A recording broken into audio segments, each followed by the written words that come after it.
महत्त्वाची माहिती, मुंबईची मोनोरेल सेवा 20 सप्टेंबर पासून तात्पुरती बंद होणार आहे। तर MMRDAने हा महत्त्वपूर्ण निर्णय घेतलाय। मोनोरेलमध्ये तांत्रिक दुरुस्ती केल्यानंतर ती सुरू करण्यात येणार असल्याची माहिती आहे। तर गेले काही दिवस मोनोरेल सेवा नेहमीच उशिराने आणि तांत्रिक बिघाडांमुळे थांबतीये। पण यावर उपाय म्हणून MMRDAने जुन्या मोनोरेलचं नूतनीकरण करणं, नवीन रेक सुरू करणं आणि एक अत्याधुनिक सिग्नलिंग यंत्रणा बसवण्याचं काम हाती घेतलंय।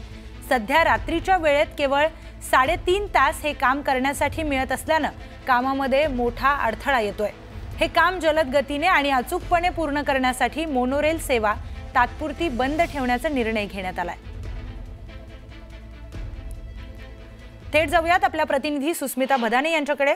सुस्मिता, मोनोरेल बंद ठेवल्याने नेमका वाहतुकीसाठी कसा परिणाम हा नागरिकांना सहन करावा लागणार आहे?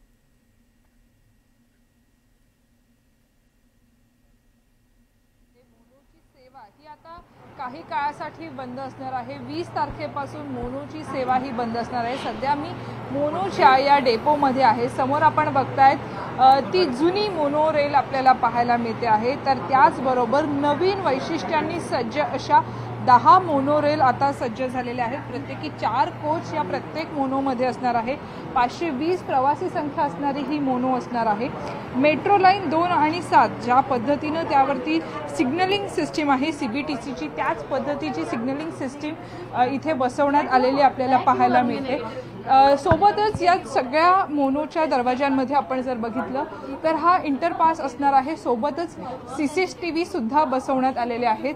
हे अशा पद्धतीचे CCTV आहेत आणि ज्या वेळेला ही मोनो या ठिकाणाहून निघेल, ज्या भागामधून ती निघेल त्या भागामध्ये आजूबाजूच्या परिसरात नेमकी कोणती स्थानक आहेत त्याची माहिती असेल।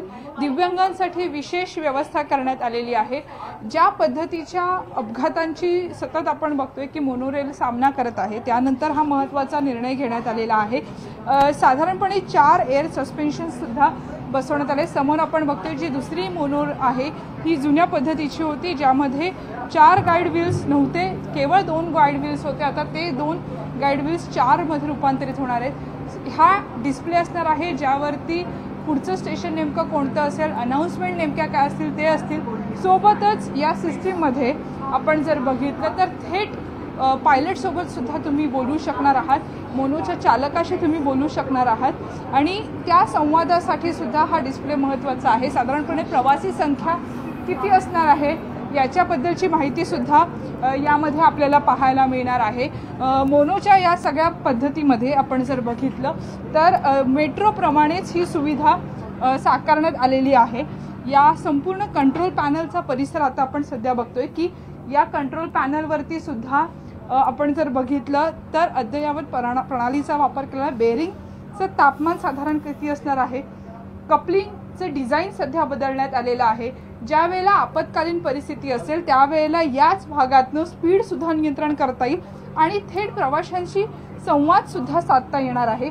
अशा पद्धतीची मेक इन इंडिया बनावटीची ही संपूर्ण रॅक आपल्याला पाहायला मिळत आहेत। 20 तारखेपासून जरी मोनोची सेवा बंद होणार असली तर त्याचा थेट परिणाम हा मुंबईतील प्रवासी वाहतुकीवरती होणार आहे।